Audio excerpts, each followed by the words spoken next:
German aviation doctrine dictated that a superior fighter required a heavy nose engine and high-altitude dominance to rule the skies. But over the frozen Kuban steppe, an American-built anomaly was systematically butchering the Luftwaffe's elite aces by breaking every established rule. Featuring car-style doors, an engine buried behind the pilot, and a massive cannon protruding like a medieval lance, the Bell P-39 Airacobra was a rejected failure, abandoned by the West.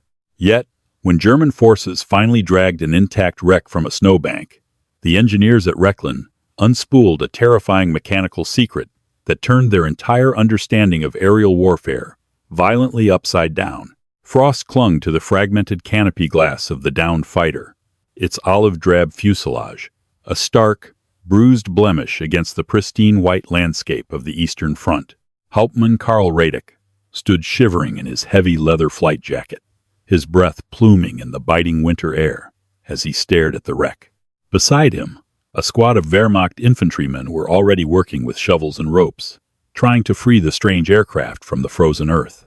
Radek was a seasoned veteran of Jagdgeschwader 52, a man who had flown Messerschmitts since the early days of the Battle of Britain. He knew aircraft. He knew the elegant, deadly lines of the Spitfire, the rugged, boxy utility of the Hurricane, and the crude, desperate construction of early Soviet Lodges and Yaks. But this machine, resting in the snow crater, was an aberration. It had no nose to speak of, just a sloped, aerodynamic cowl that ended in a massive propeller spinner. Protruding from the dead center of that spinner was the dark, hollow muzzle of a cannon so large it looked as though it belonged on a light tank, not a pursuit fighter. More bizarrely, the pilot's access was not a sliding glass canopy. It possessed side-swinging doors, exactly like a luxury automobile. "Careful with those straps," Radek barked as an infantryman roughly looped a thick hemp rope around the rear fuselage. "I want this taken to the railhead exactly as it is. Do not bend a single strut." Just 3 hours earlier, Radek had watched this very aircraft tear his wingman out of the sky. Young Lieutenant Fischer, a rising star with 20 kills to his name, had been flying a brand-new Messerschmitt Bf 109G4. They had been patrolling at 3,000 meters when this olive-green dart ambushed them from below. Fischer had attempted a standard energy-fighting maneuver, plunging into a steep dive to build speed before pulling up into a vertical climb, a tactic that routinely left Soviet fighters stalling helplessly in their wake. But the green fighter had not stalled. It had snapped its nose up with an aggressive, almost physics-defying violence. A single, heavy thump had echoed across the sky, followed by a flash of yellow fire. Fischer's Messerschmitt had simply disintegrated, its tail section sheared clean off by a massive, high-explosive shell. Radek had engaged the killer, spiraling down toward the treetops in a desperate, low-altitude turning fight. To his absolute horror, the American-made fighter had easily matched his turn radius, sticking to his tail with terrifying precision. It was only a lucky burst of defensive flak from a hidden German anti-aircraft battery that had crippled the enemy plane's cooling system, forcing the Soviet pilot to belly land in the snow. Now, looking at the silent machine, Radek noted the white star of the Soviet Air Forces, painted over the faint remnants of an American white star. Stenciled near the tail were the words, "Bell P-39 Airacobra." 2 weeks later, the heavily tarp-covered flatbed train car squealed to a halt inside the highly classified hangars of the Erprobungsstelle Rechlin, the Luftwaffe's premier aviation testing facility, deep in German territory. Dr. Wilhelm Krauss pushed his wire-rimmed spectacles up the bridge of his nose as the heavy canvas was pulled away. Krauss was a master aerodynamicist, a man who spoke the language of drag coefficients and thrust-to-weight ratios with religious reverence. He was flanked by his chief mechanic, Johannes, and Oberleutnant Hans Werner Lersche, the Luftwaffe's most brilliant and fearless test pilot for captured enemy aircraft. "So, this is the butcher of the Kuban," Lersche murmured, crossing his arms as he inspected the battered but largely intact fighter. "Doesn't look like much. The wings are rather short, and, The nose. Where in God's name is the engine? Krauss circled the aircraft slowly, his eyes darting over every rivet, every panel line. He reached out and tapped the fuselage directly behind the pilot's cockpit. It is here, Hans. Buried in the center of the fuselage. Johannes scoffed softly. An engine behind the pilot? That is madness. How does the propeller turn? That, Johannes, is exactly what we are going to find out, Krauss replied, a spark of intense scientific curiosity lighting up his eyes. Strip it down. Every bolt, every wire. The high command is screaming at us. Galland himself called me yesterday.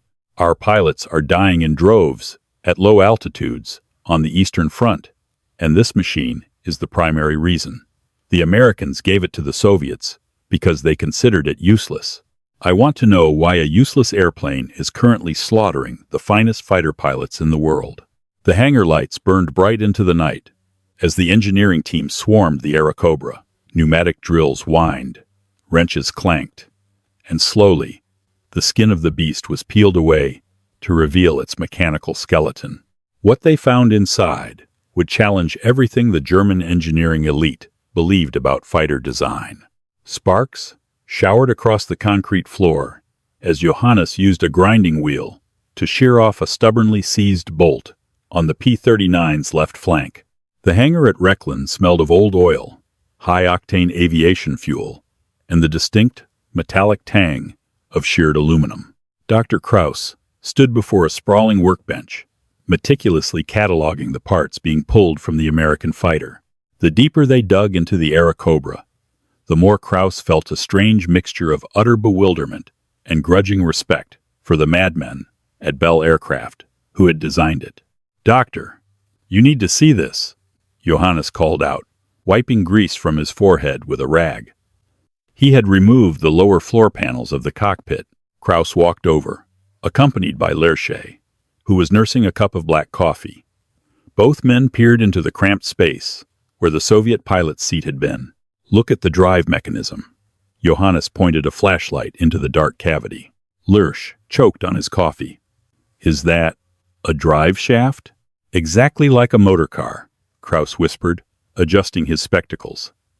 "A 10-foot-long, hollow steel drive shaft.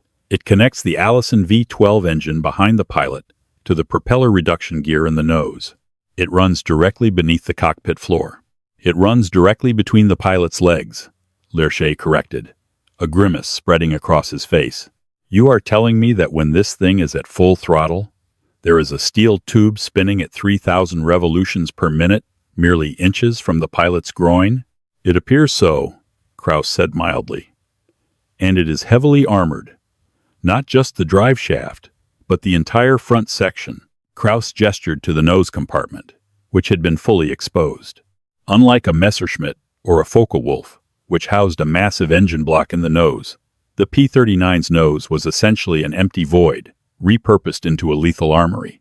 Nestled securely in the nose was the weapon that had obliterated Lieutenant Fischer.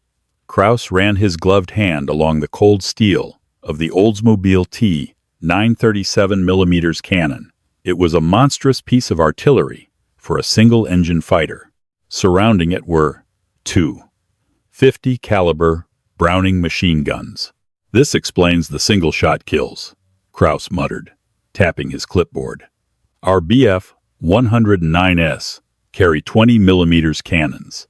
Excellent weapons, but they require a short burst to ensure a kill. This 37mm cannon fires a high-explosive shell the size of a milk bottle. It fires slowly, but a single hit anywhere on a fighter frame is catastrophic. Because the engine is in the back, the American engineers had the luxury of mounting this massive cannon directly on the aircraft's center line, firing straight through the hollow propeller hub." Lerche leaned against the wing root, his eyes tracing the bizarre layout. "Centerline armament, no convergence issues. Where you aim is exactly where the shell goes. But doctor, look at the engine specifications."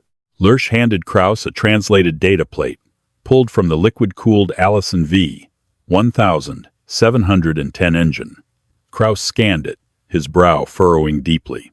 A single-stage, Single-speed supercharger, Krauss read aloud, the confusion evident in his voice. This engine breathes fine at sea level, but above 3,000 meters, it will choke.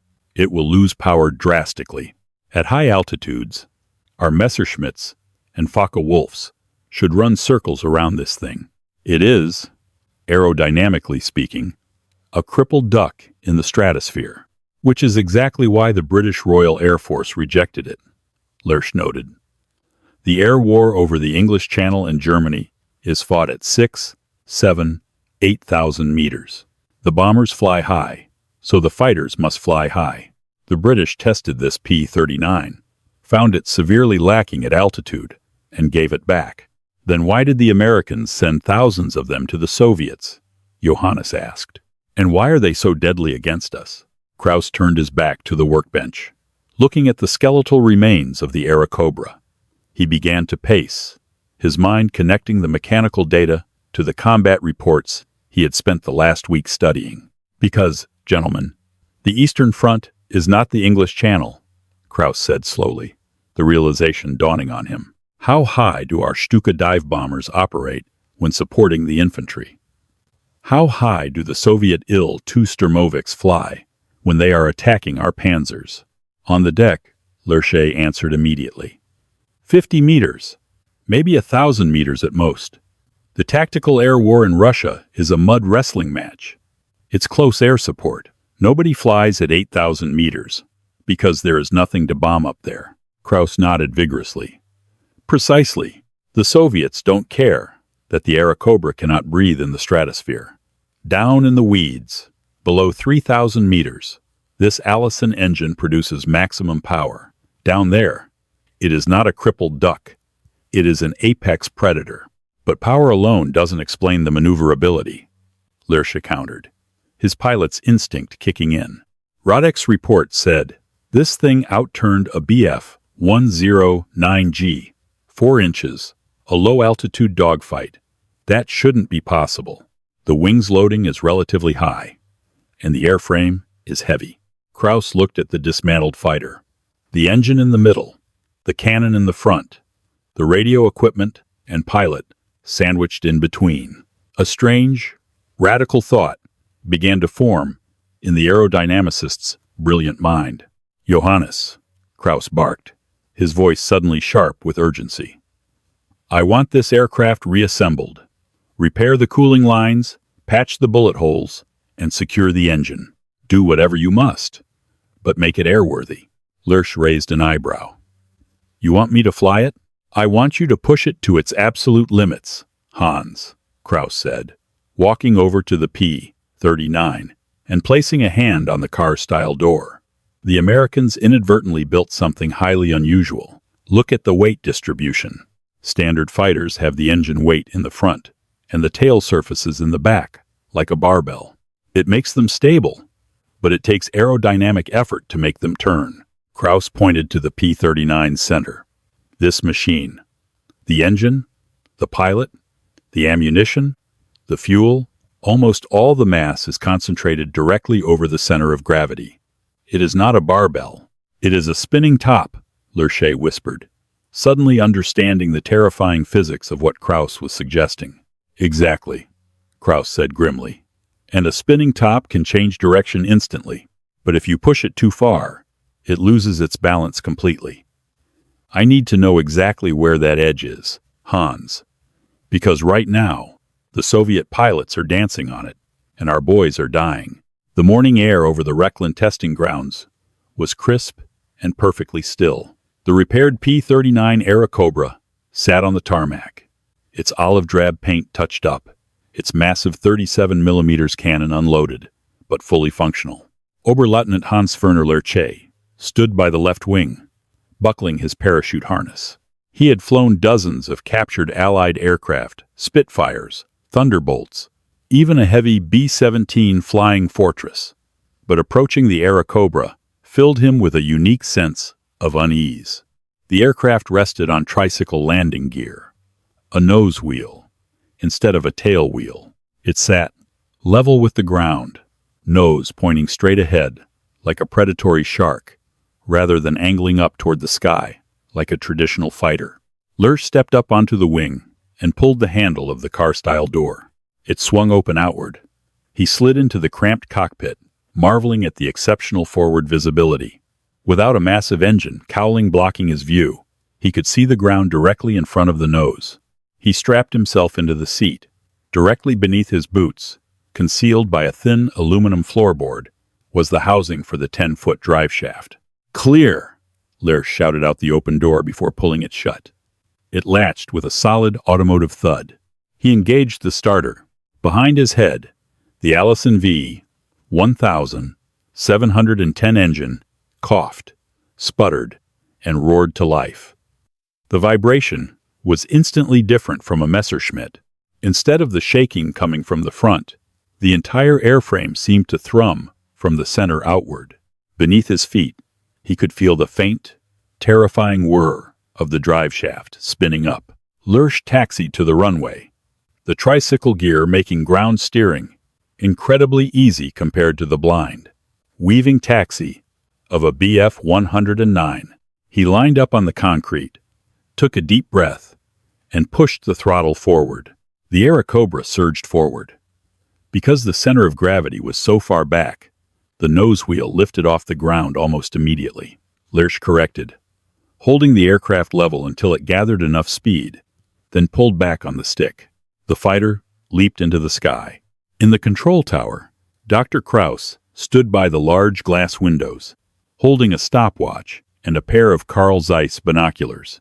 Beside him stood Johannes and an assigned Luftwaffe chase pilot, Lieutenant Weber, who was listening to the radio chatter. "Lurch is airborne," Weber reported, climbing to 2,000 meters. "Tell him to initiate the basic handling tests," Krauss instructed. "I want to see the roll rate first." High above the pristine German countryside, Lurch leveled off. The engine was singing a smooth, powerful note. At this low altitude, the P-39 was fast, shockingly fast. He pushed the stick hard to the right. The Airacobra snapped into a roll with a vicious, whip-like speed that slammed Lurch's helmet against the side glass. "God, I am Himmel," Lurch grunted over the radio. "Roll rate is exceptional, much faster than the G-series Messerschmitt. The lack of engine mass in the nose makes the wings incredibly responsive." "Understood, Hans." Krauss's voice crackled in his headset. "Now, initiate a hard banking turn. Simulate a low-altitude pursuit." Lurch pulled the throttle back slightly, banking the aircraft sharply to the left and pulling hard on the control stick. The G-forces pressed him deep into his seat. The P-39 bits into the air, turning with a terrifyingly tight radius. Because all the weight was centered in the middle of the fuselage, there was almost no pendulum resistance. The nose tracked exactly where Lurch pointed it, instantly and without hesitation. "It turns inside a dime," Lurch reported, panting slightly against the G-force. "At this altitude, I could stay inside a BF-109's turn circle all day. It's a knife fighter, Doctor. An absolute knife fighter." "Very well, Hans," Krauss replied, though his tone was deeply serious. "Now, push it. Find the edge. Induce a high-speed stall. We must know how the airframe reacts when the pilot asks for too much." Lurch swallowed hard. This was always the most dangerous part of test flying a captured machine. He leveled the aircraft out, pushed the throttle to military power, and gained speed. Then, in a violent, aggressive maneuver, mirroring the one Radek had described in his combat report, Lurch hauled back on the control stick as hard as he could, intentionally breaking the aerodynamic lift over the wings. For a split second, the nose pitched up vertically, perfectly positioning the imaginary 37mm cannon for a kill shot. It was a maneuver of absolute brilliance. And then, the physics of the mid-engine design unleashed its terrifying dark side. Because there was no heavy engine in the front to pull the nose down, and no heavy tail to act as a stabilizing anchor, the center-heavy mass of the Airacobra violently rebelled. The aircraft did not just stall, it snapped. The nose violently whipped to the right, and the entire aircraft flipped horizontally like a tossed coin. Lurch was thrown against his harness with bone-jarring force. The sky and the earth blurred into a chaotic, spinning vortex. The controls went completely dead in his hands. The stick was mush. The rudder pedals did absolutely nothing. "Control lost," Lurch yelled into the radio, panic edging into his disciplined voice. "I am in a flat spin. It is a complete flat tumble." In the tower, Kraus gripped the windowsill, his knuckles turning white. Through the binoculars, he saw the olive-drab fighter falling from the sky like a maple leaf, spinning wildly on a flat axis. "Hans, drop the nose. Push the stick forward," Kraus shouted into the microphone. "It has no effect," Lurch grunted, fighting the tremendous centrifugal forces that were trying to suck the blood from his brain. "There is no airflow over the tail. The mass is too centered. It won't pitch down." The altimeter unwound with terrifying speed. 1,500 meters. 1,000 meters. Lurch was rapidly running out of sky. He reached for the handle of the car door, preparing to bail out. But he knew that bailing out of an aircraft spinning this violently, with the engine behind him and the tail sweeping around like a scythe, was practically a death sentence. "Think, Hans, think," Lurch screamed internally. If pushing forward didn't work, he had to disrupt the spin. He had to change the aerodynamics forcibly. He pulled the throttle completely back to idle, killing the torque of the engine. Then, instead of pushing the stick forward, he kicked the rudder hard against the spin and jammed the ailerons into the direction of the rotation, deliberately trying to ruin the flat aerodynamic profile. For 3 agonizing seconds, nothing happened.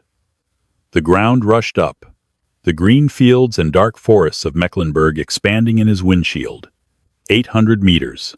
Suddenly, the violent horizontal spinning transitioned into a steep, nose-down vertical dive. Airflow rushed back over the elevator and rudder. The controls stiffened. Lurch gasped, hauling back on the stick with both hands. The heavy nose of the P-39 pulled up, the G-forces crushing him downward as the belly of the fighter skimmed less than 200 meters above the tops of the pine trees. He leveled out, his chest heaving, his flight suit soaked in cold sweat. "Tower. This is Lurch," he breathed into the microphone, his hands shaking so violently he could barely hold the throttle. "I have recovered, bringing her home." When Lurch taxied back to the hangar and killed the engine, he did not immediately get out. He sat in the cockpit for a long time, staring at the instruments. When he finally opened the door, Kraus and Johannes were waiting on the tarmac. Lurch climbed down slowly, unbuckling his parachute. He looked at Dr. Kraus, his face pale but his eyes burning with a sudden, profound realization. "Doctor," Lurch said softly, leaning against the wing. "It is not a flaw." Kraus frowned. "The tumble? Hans, you nearly died. The aircraft is inherently unstable. It is aerodynamically dangerous. You are looking at it like a German engineer," Lurch said, shaking his head. "We build aircraft that are safe, stable, and forgiving. If a German pilot stalls, the nose drops, and he recovers. This machine, the Americans built a machine that wants to kill its pilot if he makes a mistake." Lurch pointed a trembling finger at the nose of the Airacobra. "But the Soviets are not flying it like a normal airplane. They have figured it out, Doctor. The tumble, the instability. It means there is absolutely no resistance when you want to change the attitude of the nose. Our Bf-109s fight the pilot when pulled too hard. This thing does not fight you. It snaps instantly to wherever you want it to point." Lurch looked up at the sky, imagining the brutal, low-altitude dogfights over the Kuban. "The Soviet aces aren't avoiding the stall, Doctor. They are weaponizing it. They are deliberately snapping the aircraft to the very edge of that fatal spin, using that violent pitch-up to point that 37mm cannon at our boys for a split second. And a split second is all they need. If they push too far, they tumble and die. If they get it perfectly right, they kill us." Kraus took off his spectacles, wiping them slowly with a handkerchief as the chilling reality set in. The Luftwaffe wasn't just fighting an unusual airplane. They were fighting a breed of pilots who had tamed an inherently suicidal machine. turning an American engineering reject into the ultimate close-quarters assassin. "Write the report, Hans," Krauss said quietly, staring at the silent, deadly beast resting on the concrete. "We must warn the frontline squadrons immediately. If they engage this aircraft below 3,000 meters, they are not fighting a fighter plane." Krauss paused, his jaw tightening. "They are fighting a loaded gun with a hair trigger." The teletype machine in the command bunker of Jagdgeschwader 52 clattered with mechanical urgency, spitting out a yard-long strip of paper bearing the highest classification stamps of the Luftwaffe High Command. Hauptmann Karl Radek sat on a wooden crate in the corner of the damp, earth-smelling room, nursing a cup of chicory coffee. He watched as Major Gunther Röhl, one of the most successful fighter aces in the history of aerial warfare, tore the paper from the machine and read it in silence. Röhl's face, scarred and weathered from years of relentless combat, tightened. He walked over to the large situation map of the Kuban Peninsula, pinned to the dirt wall, and turned to face his Staffelkapitans. "Gentlemen," Röhl began, his voice devoid of its usual casual confidence, "we have the preliminary report from the Erprobungsstelle Rechlin. Dr. Krauss and Oberleutnant Lerche have taken the American Airacobra apart and flown it to its breaking point. What they found explains why we are losing so many good men below 3,000 meters." Radek leaned forward, the memory of Lieutenant Fischer's Messerschmitt, disintegrating in a ball of yellow fire, still vivid in his mind. "The aircraft is aerodynamically unstable," Röhl continued, reading directly from the teletype. "Because the engine is mounted behind the pilot, the center of gravity is violently skewed. It is not a traditional fighter. It is a flying fulcrum. If pushed into a hard maneuver, it does not simply stall. It snaps into a flat spin that is virtually impossible to recover from at low altitude." A murmur of confusion rippled through the gathered pilots. A young lieutenant named Voss frowned. "Herr Major, if the aircraft wants to kill its own pilot, why is it shooting us down?" "Because," Röhl said, locking eyes with Voss, "the elite Soviet Guards regiments have learned to ride the edge of that fatal spin. Rechlin concludes that the Soviet aces are deliberately using this instability. They snap the nose up with zero aerodynamic resistance, fire that massive 37mm cannon, and recover just before the aircraft tumbles out of the sky. It is a split-second maneuver that our Messerschmitts, with their heavy front engines, simply cannot physically match." Radek felt a cold knot tighten in his stomach. The realization was horrifying in its simplicity. They were fighting an enemy who had turned a catastrophic design flaw into a lethal, unpredictable weapon. "So, what is the countermeasure?" Radek asked, his voice cutting through the damp air. Röhl dropped the teletype paper onto the map table. "We stop fighting their war. From this moment on, there will be no turning engagements with the P-39 below 3,000 meters. None. If you attempt a horizontal dogfight with an Airacobra on the deck, you will die. That is not a warning. It is a mathematical certainty dictated by physics." Röhl picked up a piece of chalk and drew a sharp, plunging vertical line on the chalkboard next to the map, followed immediately by a steep upward angle. "We use the DB-605 engines in our Gustavs to do what they do best: climb. The Airacobra's Allison engine breathes like an asthmatic above 4,000 meters. We stay high, we spot them low, we dive at maximum velocity, fire a single, concentrated burst, and use our kinetic energy to pull straight back up into the vertical. Hit and run. You do not pull lead. You do not try to follow them through a turn. If you miss your firing window, you keep climbing, reset, and drop on them again. We turn this into a strictly vertical war." Radek stared at the V-shape on the chalkboard. The tactic, known as boom and zoom, was not new, but enforcing it with such absolute, unyielding discipline against a specific aircraft was unprecedented. It required patience, flawless timing, and the suppression of every fighter pilot's natural instinct to chase a fleeing target. "There is something else," Röhl added softly, wiping the chalk dust from his fingers. Intelligence confirms that the 16th Guards Fighter Aviation Regiment has deployed to our sector. They are led by a man named Alexander Pokrishkin. He is flying the Airacobra, and he has developed his own tactical doctrine to counter our high-altitude advantage. He calls it the Kuban escalator, stacking his P-39s in stepped altitudes to protect each other's blind spots. Raul looked around the room, his gaze resting heavily on the younger, less experienced pilots. Pokrishkin and his guardsmen are not flying American cast-offs. They are flying localized artillery batteries.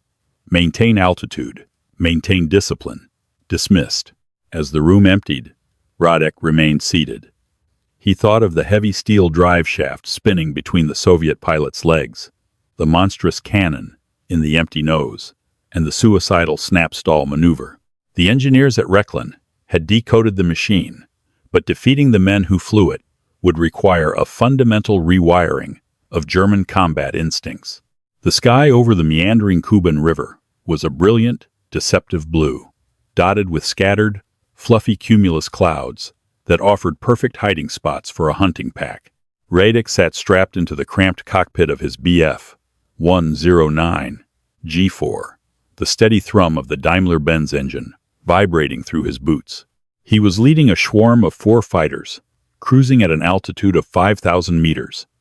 The air up here was thin and freezing, but it was safe. Down below, the world was a muddy, violent cauldron. Victor 2. Keep your spacing tight, Radek ordered over the radio, glancing over his right shoulder.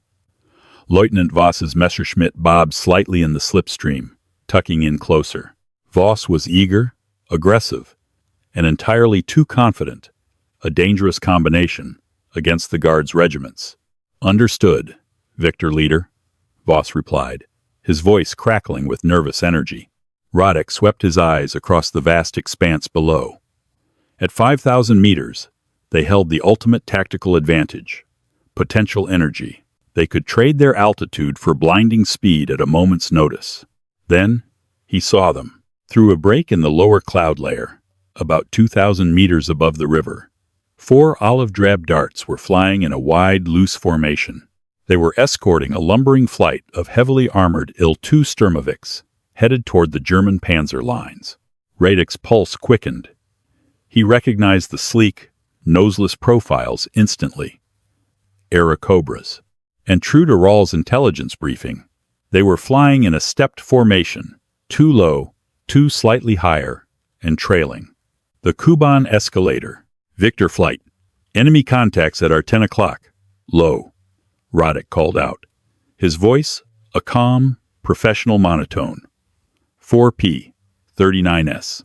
We take the high pair first. Standard high-speed pass. Do not engage the lower element.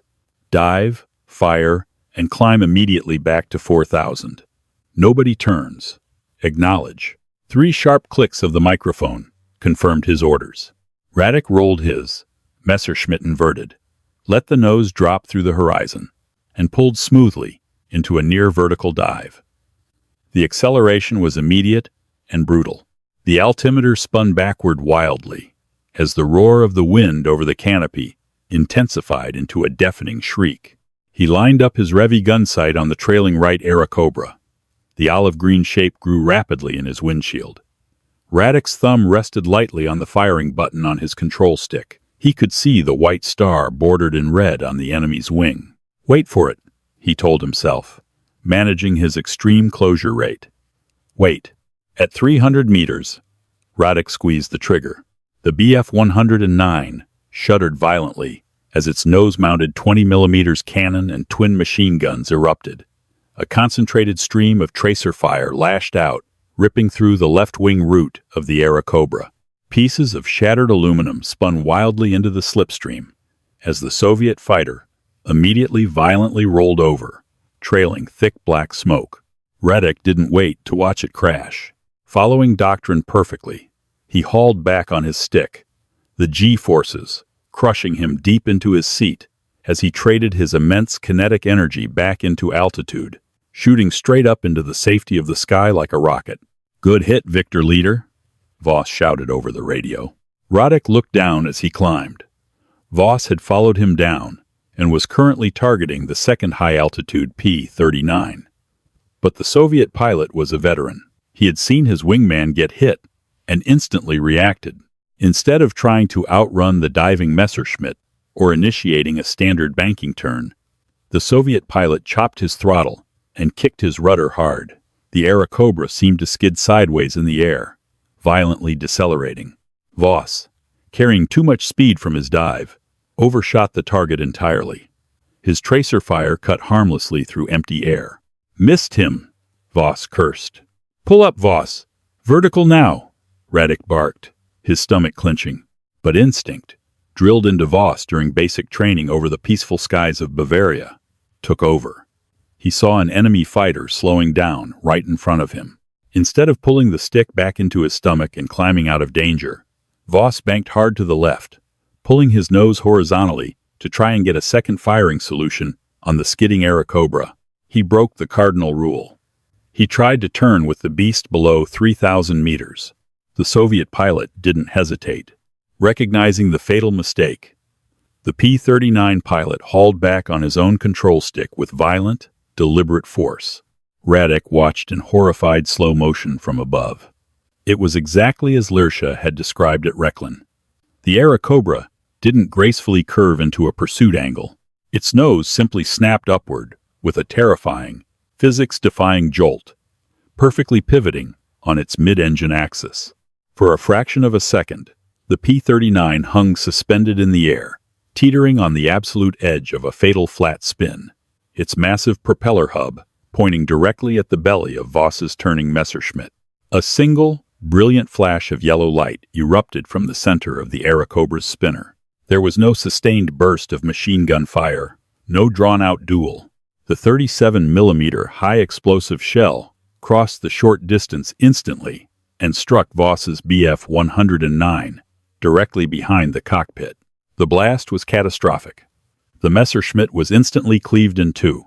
The entire tail section fluttered away like a discarded leaf, while the heavy forward fuselage, containing the engine and the doomed young pilot, immediately tumbled out of the sky in a ball of churning orange fire.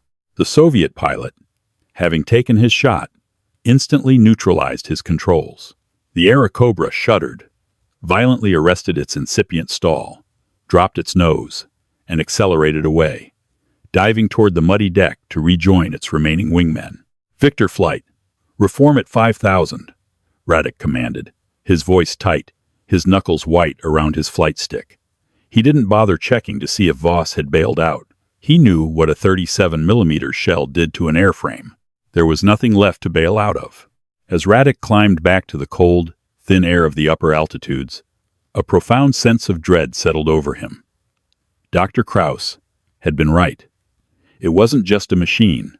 The P-39 Airacobra was a loaded gun with a hair trigger, and the guardsmen of the Soviet Air Forces possessed the ice-cold nerves required to pull it. The tactical advantage of altitude belonged to the Luftwaffe, but down in the mud, in the chaotic, violent world of close air support, the pendulum had undeniably swung. The hunters had become the hunted. Dust choked the air around the forward airstrip at Anapa, as the relentless summer sun baked the cracked earth of the Caucasus. Hauptmann Karl Radek sat on the edge of his canvas cot, staring at a pair of scuffed leather flying boots that had belonged to Lieutenant Voss just 3 weeks prior. The boots now belonged to Unteroffizier Werner Quast, a fresh-faced, dangerously green replacement from the flight schools in Bavaria. Quast was 19, nervous, and entirely unprepared for the mechanized slaughterhouse of the Eastern Front. The tactical stalemate dictated by Major Gunther Rahl had held for a short, agonizing period. By strictly adhering to the high-altitude, hit-and-run doctrine, Jagdgeschwader 52 had stopped bleeding veteran pilots to the sudden, snapping jaws of the Soviet Airacobras. They had established a ceiling of survival at 3,000 meters. Below that line was the domain of the Allison V-12 engine. Above it belonged to the Daimler-Benz. But wars are not won by hiding in the stratosphere while the ground beneath you burns. The heavy canvas flap of the command tent swept open, and Major Rahl ducked inside, his face caked in a mixture of engine oil and pale dust. He did not look like a man who had just returned from a victorious patrol. He walked straight to the map table and slammed a heavily annotated reconnaissance photograph down onto the worn topography of the Kuban Peninsula. "The Soviets are launching a massive armored offensive near Krimsk," Raul announced, his voice carrying a raspy, exhausted edge. "They have punched a hole straight through the lines of the 17th Army. Elements of our Panzer Grenadier divisions are completely pinned down by artillery and relentless wave attacks from Il-2 Sturmovix." Radek stood up, feeling the familiar, cold dread pooling in his stomach. "If the Sturmovix are operating in force, they will have fighter cover." "The 16th Guards." "Exactly," Raul confirmed grimly, tracing a line along the muddy river valleys leading to Krimsk. "Alexander Pokrishkin has moved his entire regiment to support the breakthrough. The Wehrmacht is screaming for close air support and fighter interception. If we do not break the Sturmovik waves, the entire sector collapses, and the road to the Crimea is wide open." Unteroffizier Quast swallowed hard, his Adam's apple bobbing. "Herr Major, we just maintain our altitude advantage, yes? We dive on the bombers and climb back up?" Raul looked at the young corporal with a mixture of pity and stern resolve. "No, Quast. The low cloud ceiling over Krimsk today is sitting at exactly 800 meters. The smoke from the burning panzers has created an impenetrable ceiling below that. To hit the Sturmoviks, we have to go down into the mud. We have to fight beneath the clouds." A heavy, suffocating silence filled the tent. Radek looked at the map. 800 meters. It was suicide. It was a deliberate march into the exact tactical environment where the P-39 Airacobra was mathematically and mechanically superior to the Bf-109. They were throwing away the barbell to fight the spinning top in a phone booth. "The engineers at Rechlin warned us," Radek said quietly, his eyes fixed on the map. "Dr. Kraus said, if we engage them down there, we are fighting a loaded gun with a hair trigger. Then, we must make sure they misfire," Raul replied, his jaw set in a hard line. "Command has ordered every available airframe into the air. We fly in swarm of 4, mutually supporting. We do not engage in prolonged turning fights. You make slashing attacks against the bombers, and you use your speed to extend away horizontally. Do not pull into the vertical. If an Airacobra is on your tail, they will snap up and cut you in half before you can clear their gun sights." Raul turned to face the assembled flight leaders. "Gentlemen, the enemy knows exactly what they are doing. They have forced us down from our mountain. We are fighting on their terms today. Check your weapons. Check your wingmen. We launch in 20 minutes. As the pilots filed out of the tent, Radek caught Quast by the shoulder of his flight jacket. The young man was trembling. "Quast," Radek said, his voice dropping to a low, intense murmur. "You stay glued to my right wing. Do not look at the ground. Do not look at the flak. You look at me. If we are jumped by a P-39, you do not try to outturn him. You drop your nose, open the throttle to the firewall, and you run for the German lines. Do you understand?" "Yes, Herr Hauptmann," Quast stammered, clutching his helmet. "But what if he is faster?" "He is," Radek said bluntly. "But his cannon fires a heavy shell with a low muzzle velocity. At high speeds, in a horizontal tail chase, it is incredibly difficult for them to calculate the drop of that 37mm round. They have to get close. You make them chase you, and you pray your Daimler-Benz has enough torque to keep you alive. Let's go." 20 minutes later, the airstrip roared with the deafening thunder of dozens of V-12 engines, tearing the hot air apart. Radek's Bf-109G-4 lifted off the bumpy dirt runway, the landing gear retracting with a heavy mechanical clunk. He banked gently to the east, assembling his 4-ship flight as they climbed toward the dark, bruised underbelly of the cloud layer that hung over Krimsk. The flight to the combat zone was agonizingly short. As they crossed the front lines, the stench of cordite, burning diesel, and pulverized earth breached the cockpit ventilators. The ground below was a chaotic, scarred hellscape of zigzagging trench lines, burning half-tracks, and the tiny, brilliant flashes of artillery batteries pounding the earth. Victor flight. Approaching the target area, Radek called over the radio, keeping his voice steady despite the adrenaline flooding his system. Stay below the cloud base. Keep your speed above 400 kilometers per hour. Eyes peeled for the escorts. They broke through a curtain of greasy black smoke, rising from a shattered oil depot. And suddenly, the sky was full of airplanes. A massive carousel of heavily armored Il-2 Sturmovix was relentlessly pounding a column of German Tiger tanks trapped on a narrow dirt road. The air was crisscrossed with the bright green and red streaks of tracer fire from both ground anti-aircraft guns and the bombers' rear gunners. But Radek wasn't looking at the bombers. He was scanning the hazy, smoke-filled air above them. "Contacts!" Quast shrieked over the radio, his discipline breaking entirely. "Above us! 3 o'clock high! Breaking through the clouds!" Radek snapped his head to the right, diving out of the gray underbelly of the clouds, dropping like olive-green stones, were a dozen Bell P-39 Airacobras. They had been waiting. Pokrishkin's guardsmen had used the cloud layer not as a ceiling, but as a blind. They had anticipated the Luftwaffe's desperate need to intercept the bombers, and had stacked their Kuban escalator perfectly to trap them. The trap was sprung. The apex predators were descending into the mud. The sky over Krimsk instantly devolved into a swirling, lethal maelstrom of screaming metal. Radek shoved his throttle completely forward, the Daimler-Benz engine howling in protest as he desperately tried to build energy. "Brake right. Hard right," Radek ordered, violently hauling his control stick into his lap and kicking the right rudder pedal. His Messerschmitt shuddered under the immense aerodynamic strain, the wings biting into the thick, humid air of the low altitude. He felt the G-forces pressing his spine into the armored seat. Behind him, he saw Quast struggling to follow the maneuver, his aircraft lagging dangerously. AP-39, bearing a cluster of victory stars painted on its nose, ripped through the space Radek had occupied just a fraction of a second earlier. The sheer velocity of the Soviet fighter was terrifying. It didn't even attempt to turn with Radek. Instead, it used its momentum to zoom upward in a shallow climb, extending away to reset for another pass. "Victor 3 is hit. I am hit," a panicked voice screamed over the frequency. Radek watched helplessly as one of his flight members, a veteran named Bauer, tumbled out of the furball. The entire right wing of Bauer's Bf-109 had been vaporized by a single 37mm shell. The aircraft violently corkscrewed into the muddy earth below, exploding in a brilliant flash that was instantly swallowed by the smoke of the battlefield. "Keep your speed up!" Radek yelled, his eyes darting frantically across the chaotic airspace.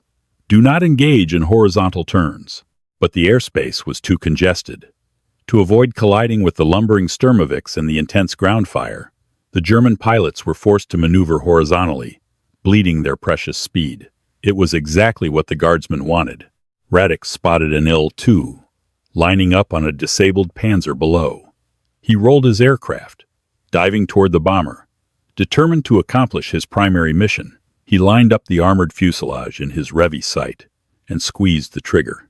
His 20mm cannons chattered, walking a line of explosive shells across the Sturmovix wing route. The bomber shuddered, dumped its payload harmlessly into a field, and began to emit a thick trail of white glycol coolant. Before Radek could confirm the kill, a shadow fell over his cockpit. He glanced at his rearview mirror, and his blood ran cold. A P-39 was firmly planted on his 6 o'clock, barely 200 meters behind him. It was close enough that Radek could see the exhaust stacks of the mid-mounted Allison engine spitting blue flame. "Quast, clear my tail," Radek barked. I can't. I have 2 on me. I'm running." Quast's voice was a terrified sob. Radek was completely alone. He was low, slow, and trapped in the crosshairs of an aircraft, specifically designed to butcher him in this exact environment. He pushed the stick forward, diving toward the treetops, weaving violently from side to side. Tracers from the Airacobra's secondary. 50 caliber machine guns snapped past his canopy, dangerously close. The Soviet pilot was an expert. He didn't fire the massive cannon. He was waiting for the perfect shot, waiting for Radek to make a mistake, waiting for the Messerschmitt to bleed off just a little more speed. Radek remembered Lurch's pale face on the tarmac at Rechlin. They are weaponizing the stall, Doctor. They snapped the aircraft to the very edge of that fatal spin. If Radek pulled up, the P-39 would follow effortlessly and blast him out of the sky. If he tried to outrun him on the deck, the Airacobra's low-altitude speed advantage would eventually catch him. He had only one option left.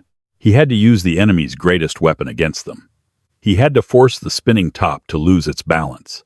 Radek ceased his random weaving and pulled his Messerschmitt into a smooth, deliberate, and agonizingly tight left-hand turn.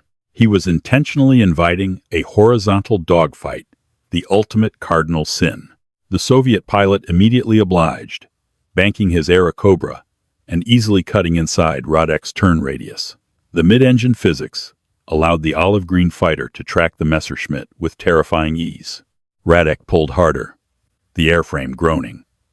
The ground was a dizzying blur, just 50 meters below his left wingtip. He watched the P-39 over his shoulder. It was pulling lead, bringing the massive propeller spinner ahead of Radek's flight path. The Soviet pilot was preparing for the snapshot. Wait for it, Radek told himself, his heart hammering against his ribs. Make him commit. He saw the nose of the P-39 begin to pitch up aggressively. The Soviet pilot was hauling back on the stick, executing the trademark lethal snap stall to bring the 37mm cannon to bear for that fatal split second. Now, Radek screamed aloud. Instead of turning tighter, Radek violently chopped his throttle to idle, kicked his left rudder pedal to the floor, and simultaneously deployed his combat flaps. The Messerschmitt acted as if it had hit a brick wall in midair. It violently decelerated and skidded sideways, dropping rapidly toward the trees. The Soviet pilot, entirely committed to the violent pitch-up maneuver, was suddenly presented with empty air where the Messerschmitt had been a fraction of a second before. He had snapped his nose up with zero aerodynamic resistance, fully expecting to fire and immediately recover. But Radek's sudden deceleration forced the Soviet pilot to react instinctively. Trying to reacquire the target, the pilot held the heavy back pressure on the stick for just a millisecond too long. It was a millisecond the mid-engine physics of the Bell Airacobra would not forgive. Pushed past the razor-thin margin of its stability, the P-39 rebelled. Radek, struggling to regain control of his own stalling Messerschmitt, looked up just in time to witness the mechanical betrayal. Because all the mass was concentrated over the center of gravity, the Airacobra didn't just stall. It violently whipped its nose horizontally. In the blink of an eye, the sleek fighter flipped into the dreaded, unrecoverable flat spin. It tumbled through the air like a discarded toy, all aerodynamic control utterly severed. The Soviet pilot never had a chance to bail out. At 50 meters, there was no time, no altitude, and no hope. The Airacobra smashed flat onto the muddy bank of the Kuban River, disintegrating in a massive, muddy geyser of earth, aviation fuel, and shattered aluminum. Radek jammed his throttle forward, the Daimler-Benz catching with a roar as he barely cleared the tops of a shattered birch forest. His flight suit was drenched in cold sweat. He had survived, but it was not a victory of superior machinery. It was a desperate, terrifying victory of psychological manipulation. He had forced the machine to kill its master. Victor, leader to any Victor aircraft, Radek gasped into the radio, his hands shaking violently on the controls. Status.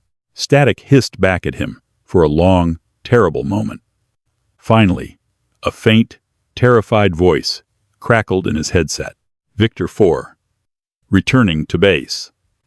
I am the only one left, Herr Hauptmann. It was Quast. He had run, and he had lived. Bauer was dead. The fourth pilot, a veteran named Mueller, was gone, without a trace. Radek climbed slowly through the smoke, breaking out above the 800-meter cloud layer, into the brilliant, mocking blue of the afternoon sky. The air up here was clean and peaceful, a stark contrast to the slaughterhouse below. But the sky no longer belonged exclusively to the Luftwaffe. The battle for Krimsk would rage on for weeks, but as Radek turned his battered Messerschmitt west toward Anapa, he knew the fundamental nature of the war had shifted forever. The engineers at Rechlin had stripped the P-39 bare, quantified its flaws, and mapped its deadly geometry. But understanding the beast was not the same as defeating it. The Americans had inadvertently forged a deadly, unbalanced blade, and the Soviet pilots had willingly bled their own hands to master its grip. The story of the Bell P-39 Airacobra remains one of the greatest paradoxes in the history of military aviation. Rejected by the British as utterly useless in the high-altitude interceptor role, and largely relegated to secondary duties by the Americans, the aircraft found its true, terrifying calling in the brutal, low-altitude tactical war of the Eastern Front. The Soviet airmen did not merely adapt to the aircraft's inherently dangerous mid-engine design. They exploited its violent instability, turning a catastrophic aerodynamic flaw into an unprecedented tactical advantage. While German engineering prized stability, predictability, and high-altitude performance, the reality of the air war over Russia demanded a different kind of machine, a knife fighter born for the mud. The P-39 proved that a weapon's true value is not determined solely by the blueprints of its engineers, but by the desperate, inventive courage of the men forced to wield it in the crucible of survival.